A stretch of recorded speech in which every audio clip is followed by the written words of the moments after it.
After another senseless mass shooting, many Fort Wayne residents are having a talk they've never had before, which is a conversation about mental health.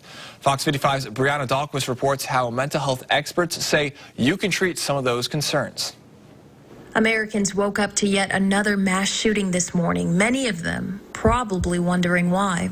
Lisa Smith, the executive director of Mental Health America of Northeast Indiana, says just because a person may struggle with their mental health, it doesn't mean they're dangerous. A lot of times we think of mass shootings as caused by someone with a serious mental illness, and that really isn't the case. So we want to make sure that people remember that mental illness is not a predictive condition. Licensed clinical social worker Linda Hartley says although there is a lot of trauma visible to us today, we should not become desensitized to the pain. My one concern is that we have had so many that people kind of, oh my gosh, that's, awful.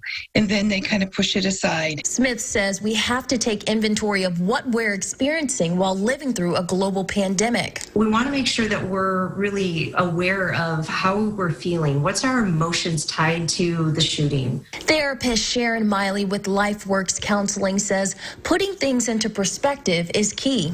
All of this other stuff is so outside of our control, which feeds the anxiety. So what can I control? Instead of making assumptions about those who may be struggling with mental health, Miley says, just ask. We don't want to just assume that everybody is feeling the same thing that we're feeling. So we ask, how are you doing? How are you doing? What do you need? In Fort Wayne, I'm Brianna Dahlquist, Fox 55 News.